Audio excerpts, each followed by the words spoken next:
se llenó totalmente de basura, un constructor lo compró.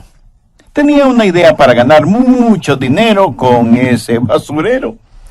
Así que trajo enormes camiones con tierra y la esparció encima de la basura, compactando la tierra con una enorme y pesada aplanadora.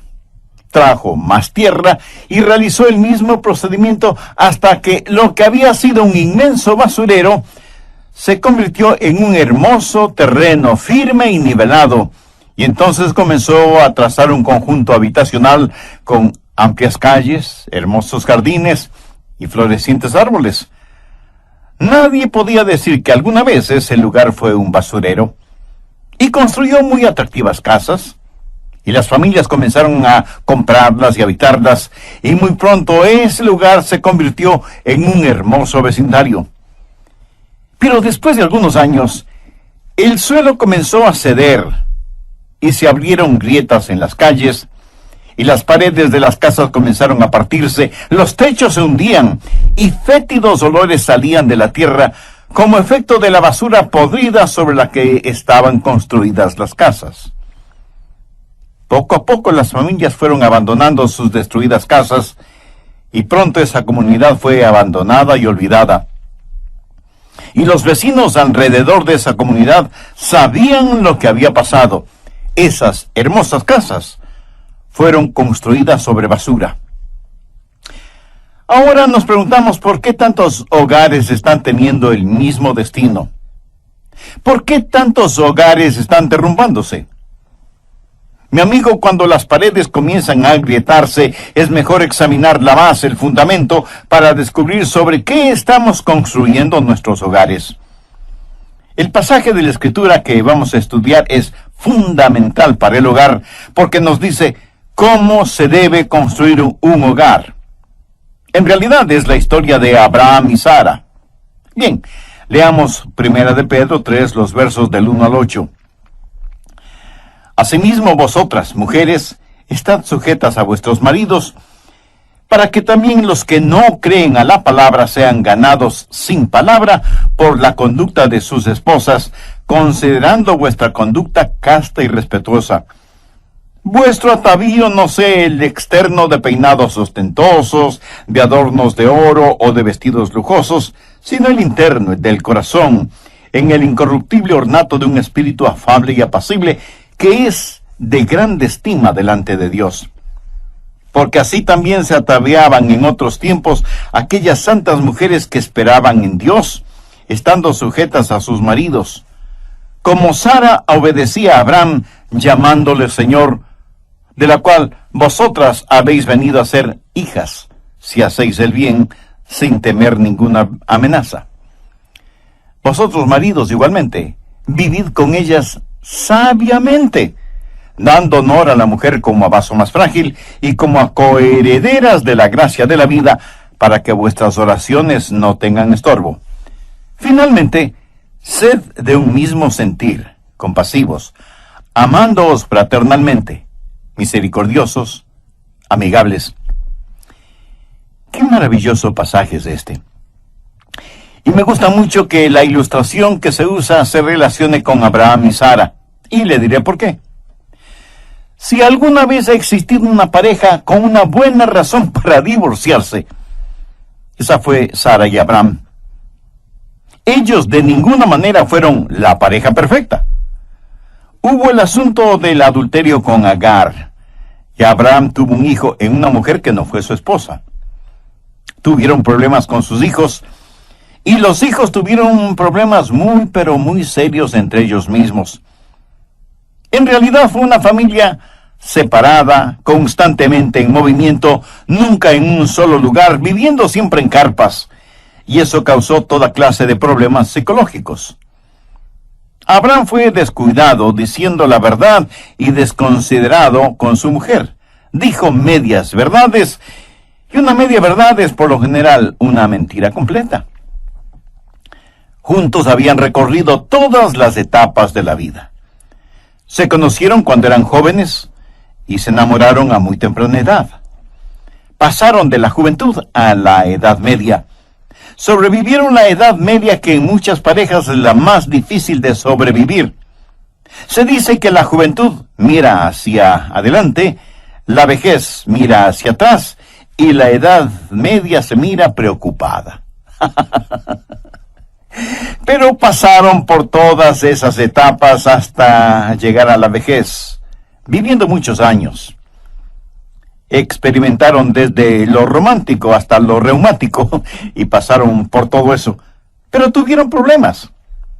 Sin embargo, a pesar de todo, lograron llegar al final porque aprendieron ciertos principios. Y uno de los principios básicos fue compromiso. ¿Sabía usted que las parejas que se divorcian y las que no se divorcian generalmente tienen la misma clase de problemas? La diferencia no está en los problemas que tengan, sino en el compromiso mutuo. Amigas y amigos oyentes, deseo que escuchen con mucha atención lo que voy a decir. No es el amor lo que mantiene a su matrimonio unido. Es el matrimonio el que mantiene su amor mutuo. Es compromiso, entrega. Es una vida construida en ciertos principios bíblicos. Y en Primera de Pedro, el apóstol tiene primero palabras para las esposas y segundo, ayuda para los esposos. Palabras para las esposas y ayuda para los esposos. Básicamente, Pedro está diciendo cuáles son las actitudes y los atributos que hacen de una esposa cristiana una mujer piadosa, la clase de esposa que debe ser. Y primero les habla de sumisión. Veamos los versos 1 y 2. Asimismo, vosotras, mujeres, estad sujetas. Esto significa sumisión. Estad sujetas a vuestros maridos. Detengámonos aquí un instante. Ella debe estar sujeta a su propio marido. Y algunas mujeres estarán pensando, pastor, eso sería maravilloso si él fuera un marido bueno y piadoso. Un momento, mi amiga. La Biblia dice que la mujer debe estar sujeta o sumisa a su propio marido. ¿Por qué? Para que también los que no creen a la palabra sean ganados sin palabra por la conducta de sus esposas. Por lo tanto, una esposa cristiana piadosa debe estar sometida a su esposo. Ahora, en esta época de la liberación femenina, se dice que las mujeres no deben estar sometidas a nadie ni a nada. Pero la sumisión es una realidad de la vida, y no es algo malo, sino algo bueno. Verá, la sumisión es necesaria para el liderazgo, y el liderazgo es necesario para triunfar en la vida. Sin sumisión no puede haber orden en el hogar, y sin orden en el hogar no podemos funcionar. Lo he dicho varias veces, pero es bueno decirlo una vez más. Cualquier cosa sin cabeza está muerta, y cualquier cosa con dos cabezas es un monstruo. Y es Dios mismo quien ha puesto al marido como cabeza del hogar. Esto de ninguna manera significa que la mujer es inferior, o que el marido es superior. Algunas veces tenemos la idea de que si estamos en sumisión a alguien o algo, somos inferiores a aquello que estamos en sumisión. Pero nada es más alejado de la verdad. Un versículo clave en esto es 1 Corintios 11:3. Pero quiero que sepáis que Cristo es la cabeza de todo varón. Cristo es la autoridad sobre todo hombre, y la autoridad sobre la mujer es el hombre, y la cabeza de Cristo es Dios. Así que, lo siguiente es el orden de autoridad desde el punto de vista de Dios. Dios el Padre, luego Dios el Hijo, luego el hombre y luego la mujer. Dios el Hijo está bajo la autoridad de Dios el Padre. ¿Quiere decir que Dios el Hijo es inferior a Dios el Padre? De ninguna manera.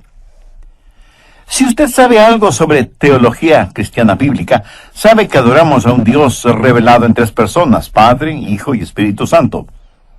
Los tres son iguales y son uno en esencia. Todos sabemos que a los ojos de Dios, hombres y mujeres somos iguales. Anote Gálatas 3:28. Ya no hay judío ni griego, no hay esclavo ni libre, no hay varón ni mujer, porque todos vosotros sois uno en Cristo Jesús. ¿No es eso extraordinario? Con Dios no hay diferencia de personas, o de razas, o de lenguas. Todos somos uno delante de Dios. Y si alguien me dice, un momento, pastor, ¿no elimina eso la idea de sumisión? No, de ninguna manera. ¿Sabe lo que el diablo quiere hacer? Quiere tomar el hecho de que somos uno e iguales y tratar de hacernos idénticos. Escúcheme, hombres y mujeres somos iguales, pero no somos idénticos. La intención del diablo en estos días es el hacer a hombres y mujeres idénticos bajo el disfraz de hacerlos iguales.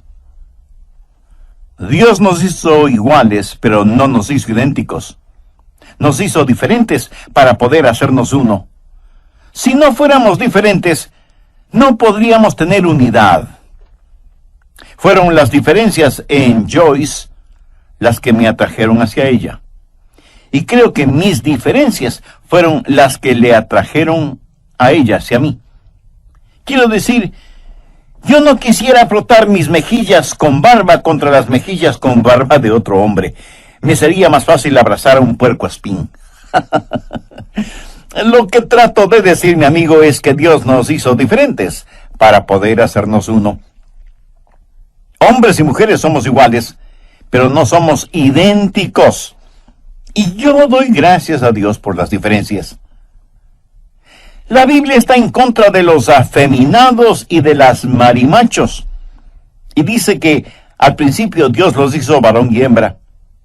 Así que cuando una mujer está sujeta a su marido, no es inferior a su marido. Así como Dios el Hijo, por estar sujeto a su padre, no es inferior a su padre. Ahora, cuando una mujer acepta esta clase de actitud, algo maravilloso sucede. Atrae la atención de su esposo.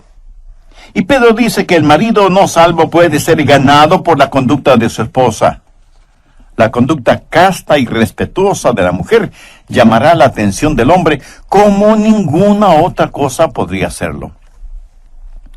Ruth Graham, la esposa del evangelista Billy Graham, solía decir, es la labor de la mujer amar a su esposo. Es la labor de Dios el hacer bueno a ese esposo. Sumisión no es inferioridad, de hecho es superioridad. Usted nunca se parecerá más al Señor Jesucristo que cuando se somete, y nunca se parecerá más al diablo que cuando se subleva. Dios dice que el marido es la cabeza del hogar, y eso es todo. No significa que él es superior a ella, solo significa que para que un hogar funcione como Dios quiere, el hombre es la cabeza y la mujer debe estar sujeta a él. Así que para la mujer, lo primero es sumisión. La segunda cosa que quiero que note es su manera de hablar. Pedro dice que los maridos que no creen en la palabra pueden ser ganados por la conducta silenciosa de sus esposas. Pero la idea total en 1 de Pedro 3:1 es que los esposos podrán ser ganados si es que no tienen una esposa regañona. Ahora, de lo que yo sé, ningún hombre se ha convertido al cristianismo por medio de una mujer regañona. Y la Biblia tiene mucho que decir sobre este asunto. Veamos Proverbios 19:13. Dolores para su padre el hijo necio, y gotera continua las contiendas de la mujer. Y en Proverbios 21:9 leemos, mejor es vivir en un rincón del terrado que con mujer rencillosa en casa espaciosa. Ahora, esto no significa que una mujer no pueda testificar a su esposo. No significa que una mujer no pueda exponer su causa o hacer conocer sus puntos de vista y sus deseos. Ella debe hacer su mejor esfuerzo para influenciar en su marido, pero no debe ser con regaños. La Biblia dice que él debe considerar la conducta de su esposa casta y respetuosa. La palabra casta significa pura, sin adulteraciones. Una esposa debe ser tan pura y transparente para que si tiene un esposo no salvo, la forma en que ella vive y su estilo de vida digan 1000 veces más de lo que las palabras de ella podrían decirle. Él debe vivir con un sermón, comer con un sermón, dormir con un sermón. Ella debe rodearle con un radiante y hermoso estilo de vida. Amigas, sé que no es fácil hacer esto, especialmente cuando son bombardeadas por toda clase de cosas impuras. Y usted no podrá tener un estilo de vida casto y puro, a menos que tenga pensamientos castos y puros. Déjeme decir para hombres y mujeres algo sobre pensamientos impuros. Nunca antes habíamos enfrentado una época con tantos pensamientos impuros que penetran nuestras mentes y nos impulsan, como en la época actual. ¿Qué hace usted cuando tiene un pensamiento impuro? Bueno, dirá usted, simplemente lo alejo de mi mente. Eso no es tan fácil. Lo que debe hacer es reciclarlo. ¿Qué quiere decir con esto? Escúcheme. Estamos hablando de pensamientos impuros. Suponga que está en una piscina y está jugando con una pelota llena de aire. Usted empuja esa pelota hacia el fondo de la piscina. ¿Y qué sucede? Que esa pelota sale a la superficie. Pensamientos impuros. Usted trata de hundirlos y siempre saldrán a la superficie. Eso es lo que sucede cuando usted trata de alejarlos. No puede hacerlo. Entonces, ¿qué necesita hacer? La próxima vez que un pensamiento impuro penetre en su mente y en su corazón, no trate de alejarlo, recíclelo. Tome la palabra de Dios y saque el aire de esa pelota. Quiero decir, mire ese pensamiento a la luz de la palabra de Dios.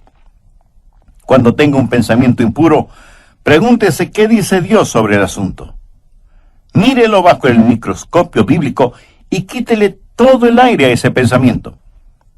Solo entonces no podrá salir nuevamente a la superficie. Se quedará inútil en el fondo, no porque lo ha alejado de usted, sino porque lo ha enfrentado y eliminado con la palabra de Dios. Aquí está una esposa que debe tener una conducta casta, una conducta pura. Ahora no piense solo en su sumisión y en su conducta, sino también en su serenidad. Los versos 3 y 4 de Primera de Pedro, capítulo 3, dicen: vuestro atavío no sea el externo de peinados ostentosos, de adornos de oro o de vestidos lujosos, sino el interno, el del corazón, en el increíble ornato de un espíritu afable y apacible, que es de grande estima delante de Dios.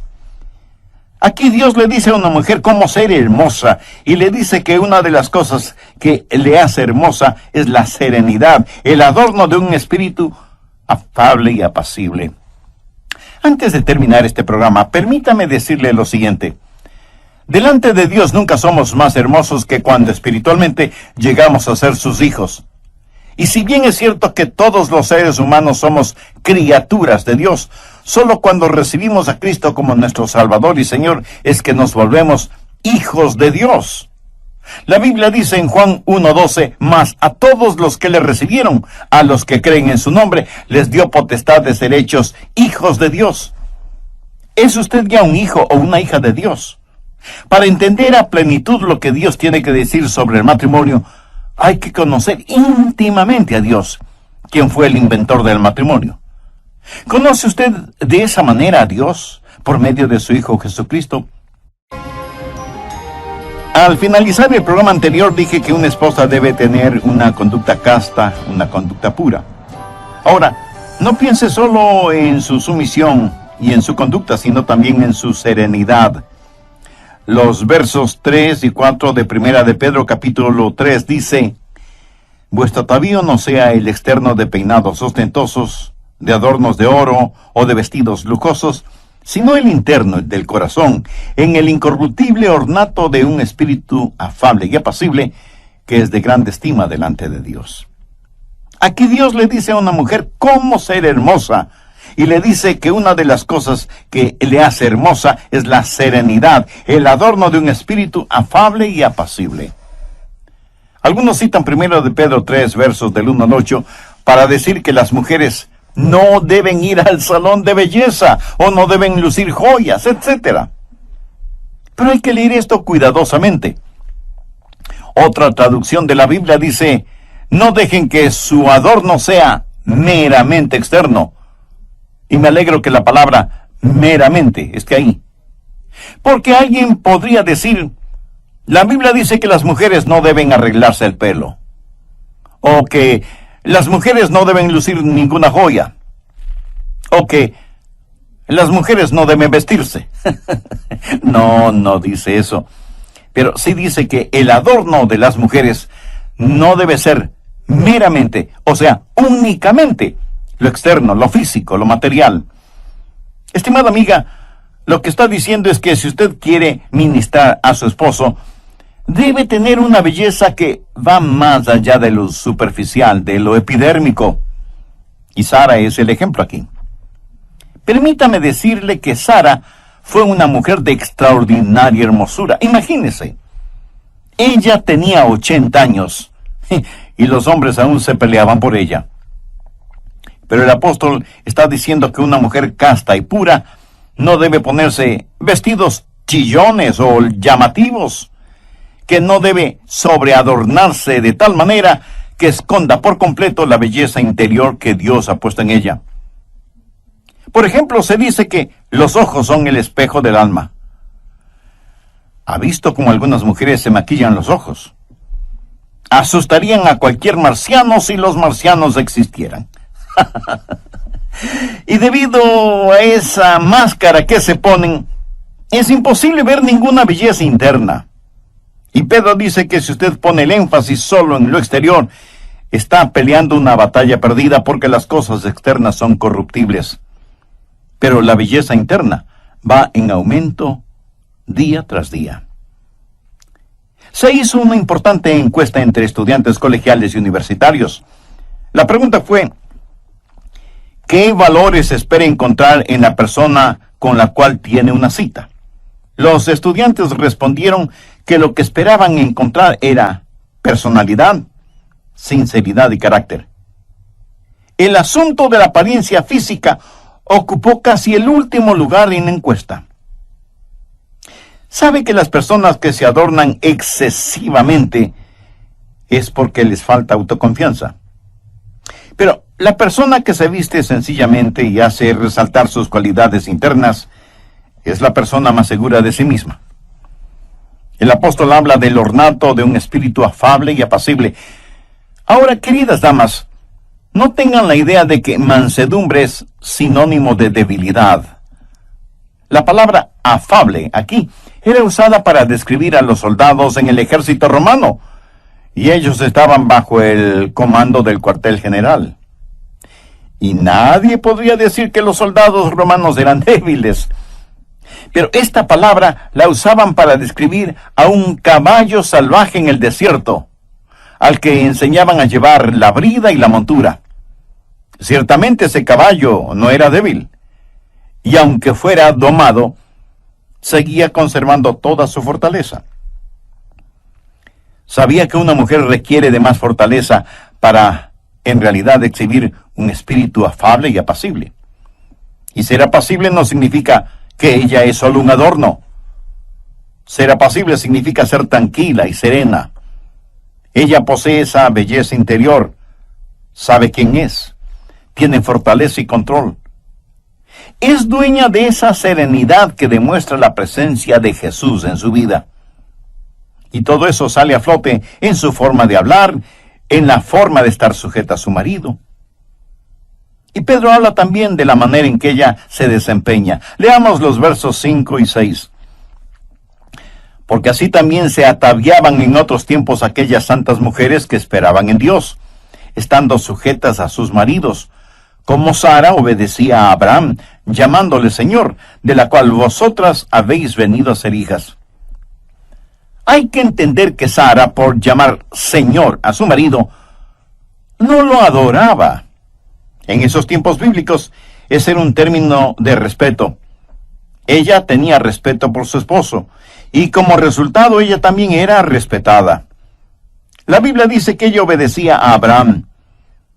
Obedecer literalmente significa suplir para las necesidades de otro. Sara se veía a sí misma como quien había sido dada a Abraham para suplir sus necesidades emocionales, espirituales y físicas. La Biblia dice que una esposa es ayuda idónea para su esposo. Ella lo completa. No está para competir con él, sino para completarlo. Ella debe ser para él lo que el arco es para el violín. Así dice Dios que debe ser una esposa. Y Sara es un extraordinario ejemplo. Pedro tiene palabras para las esposas y ayuda para los esposos. ¿Cómo debe ser un esposo? Lo primero que quiero que note es lo que dice el verso 7. Vosotros, maridos, igualmente, vivid con ellas sabiamente. Lo que el marido necesita es conocimiento. El problema con la mayoría de los maridos es que están tan sobrecargados de ignorancia. Discúlpenme, amigos, pero eso es la verdad. Por eso la Biblia dice, vivid con ellas sabiamente. La razón por la cual los maridos no tienen conocimiento es que sencillamente no se dan cuenta. Mi amigo, si le importa a su esposa, se dará cuenta que usted padece de dos cosas. Primero, la ceguera de los negocios y segundo, la falta de interés para escucharla. Y la razón por la cual no escuchamos es porque pensamos que ya lo sabemos todo y que todo lo que vamos a oír de parte de ella es repetitivo. Amigos, déjenme decirles algo. Es mejor que aprenda una cosa sobre las mujeres. Las mujeres no solo piensan con la cabeza, sino que piensan también con el corazón. Y ellas no solo hablan lógicamente, sino que hablan emocionalmente. No escuchen lo que ellas dicen, escuchen lo que ellas quieren decir. Y eso es difícil, porque usted tiene que escuchar con su corazón, al igual que con su cabeza. Quiero hacerles una pregunta. ¿Sabe usted cuáles son las 3 más profundas necesidades de su mujer? Podría escribirlas sin usar todo el día para hacerlo. Simplemente escriba, estas son las 3 más profundas necesidades de mi mujer. Vaya, qué tarea más difícil, ¿verdad? ¿Sabe lo que significa estar consciente de algo? Es amar a su mujer con sus ojos y con sus oídos. ¿Hace usted eso? Y usted me dice, pastor, pero ella sabe que le amo. Una de las claves para estar consciente de alguien es el orar por esa persona. ¿Ora usted con su esposa? Honestamente, usted no puede interceder por ella si no está consciente de su bienestar, de sus necesidades. Pero no solo estar consciente de eso, sino también aceptarla. Pedro dice, vosotros, maridos, igualmente vivid con ellas. Esto habla de total aceptación. Cuando usted se casó, sintió que esa mujer y usted tenían mucho en común. Y eso es probablemente lo que les atrajo el uno al otro, las cosas que tenían en común. Pero usted desconocía que no era solamente lo que tenían en común lo que les atrajo, sino también las diferencias. Es un hecho psicológico que los opuestos se atraen. Y han hecho encuestas sobre las diferencias psicológicas y emocionales, descubriendo que el 70% de aquellos que están casados son lo opuesto, no solo sexualmente, sino también en lo emocional y lo psicológico. Mi esposa y yo tomamos una prueba psicológica, y les diré que estamos absolutamente en extremos opuestos. Es increíble. Y yo pensé cuando nos casamos que teníamos muchísimas cosas en común. Piensa en todos los matrimonios que conoce y cuántos maridos y mujeres están en extremos opuestos. Si al uno le gusta levantarse temprano, al otro le gusta seguir durmiendo. Uno habla sin cesar, otro es más silencioso que una lápida. A uno le gusta derrochar mientras su cónyuge ahorra hasta la respiración. Ella puede ser muy organizada y de seguro el esposo será totalmente desorganizado. Uno de los dos es del tipo romántico, mientras lo más romántico del otro es regalarle un cacto espinoso. Uno de ustedes es puntual, el otro siempre tarde. Y si él es impulsivo, ella no puede tomar una decisión. Necesita 30 minutos en un restaurante para ordenar una hamburguesa con papas fritas. ¿Quién está en lo correcto o quién está equivocado? En la mayoría de los casos, ninguno hace lo correcto ni lo equivocado, solo son diferentes. Pero a los maridos, la Biblia les dice que vivid con ellas. Ella debe vivir con usted. ¿Sabe? La falta de aceptación pone a su matrimonio en una base condicional donde usted dice, bueno, te amaré si es que... O la otra frase es, te amo porque... O sea que el amor suyo hacia su cónyuge está condicionado y no debe ser así. La aceptación es amor incondicional. Ahora ponga atención. Para poder aceptar, usted tiene que hacer ajustes. Pedro dice que el marido debe dar honor a la mujer como a vaso más frágil. Por lo tanto, ¿quién debe hacer los mayores ajustes? Lo fuerte debe ajustarse a lo débil. Y porque lo fuerte puede ajustarse a lo débil no puede ajustarse a lo fuerte. Eso es lógico. Debe haber ajustes. El marido debe dar honor a su mujer como a vaso más frágil. Y si usted me pregunta qué significa vaso frágil en relación con la mujer, francamente no lo sé, porque las mujeres sobreviven a los hombres. ¿Sabía que financieramente las mujeres controlan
un enorme porcentaje del dinero?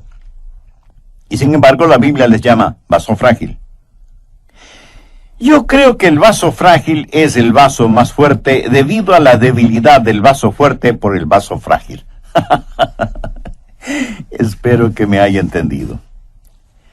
Pero el que la mujer sea el vaso frágil de ninguna manera significa que sea un vaso inferior.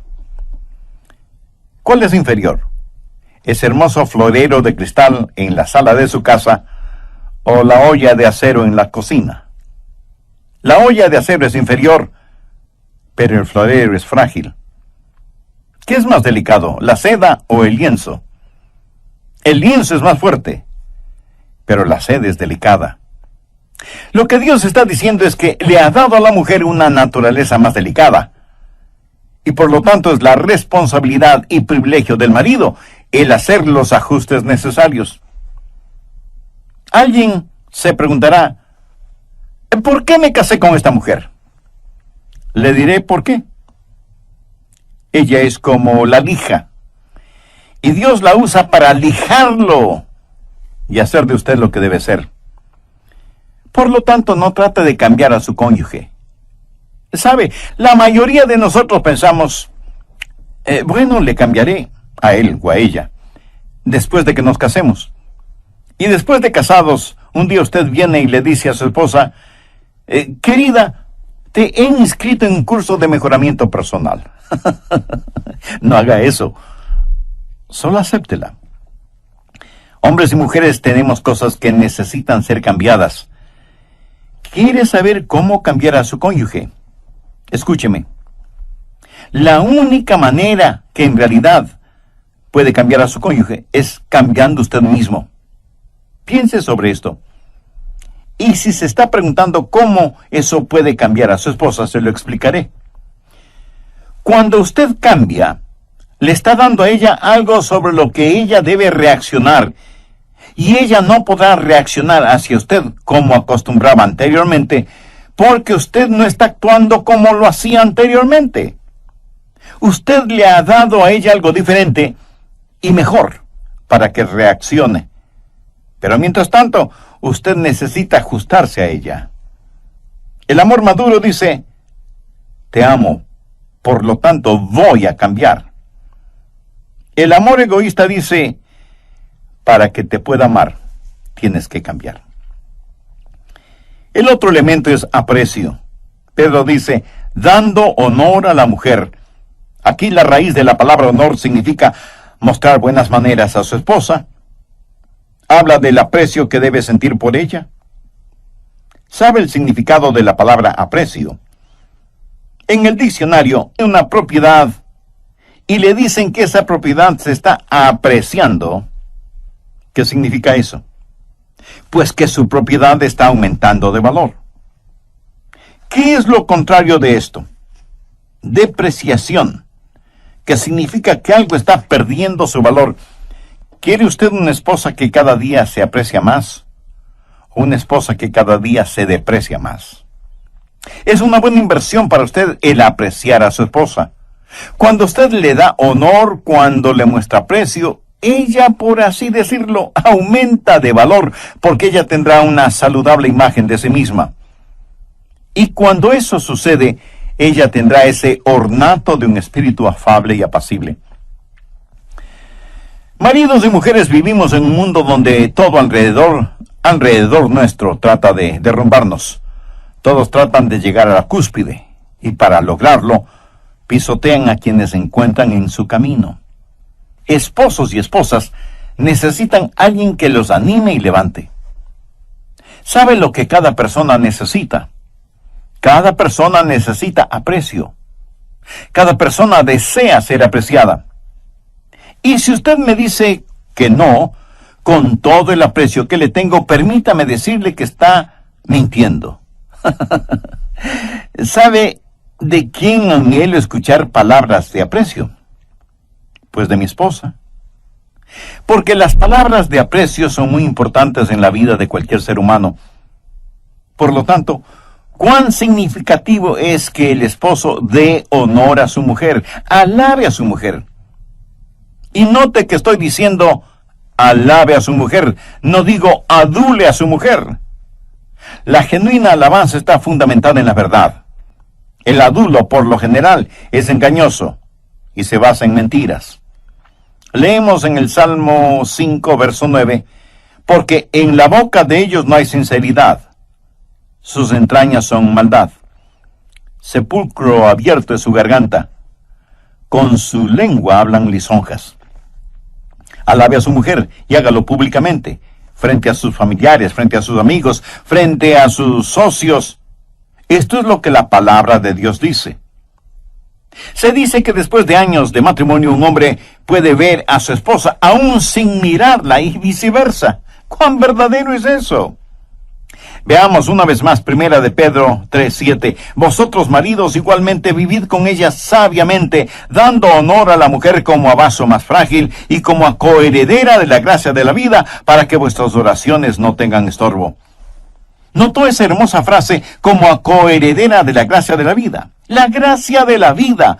Es como si Dios mismo estuviera diciendo, esta es la cereza que adorna el pastel. Amigo, ¿cómo van las cosas en su matrimonio?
¿Cómo está su relación con su esposa? Si este mensaje que he compartido con usted ha puesto en evidencia algunas deficiencias suyas en relación con su esposa, la razón bien podría ser que usted no tiene la presencia de Cristo en su vida. Y sin la dimensión espiritual en su vida, las cosas nunca serán lo que deben ser. Es el Señor Jesucristo su Salvador y Señor. Le ha invitado para que venga a morar en su corazón y tome el control de su vida, incluyendo su matrimonio. Si usted no tiene comunión con Dios por medio de Jesucristo, ¿cómo puede orar por su esposa, por sus hijos o por usted mismo? Quisiera hacer una decisión por Jesús. Lo puede hacer ahora mismo en la intimidad de su ser. Solo tiene que pedirle con sus propias palabras que le perdone sus pecados. Reconocer que es un pecador y que necesita salvación. Agradecer a Jesús quien murió y dio su vida en la cruz del Calvario y derramó su sangre por sus culpas, para que usted pueda tener vida eterna y vida en abundancia. Si usted hace esta decisión espiritual, la Biblia dice que hay regocijo en el cielo por cada pecador que se arrepiente. Nos sentiremos sumamente honrados si usted nos escribe contándonos de su decisión por Cristo. Así nos dará también la oportunidad de orar por usted, por su esposa y por su familia.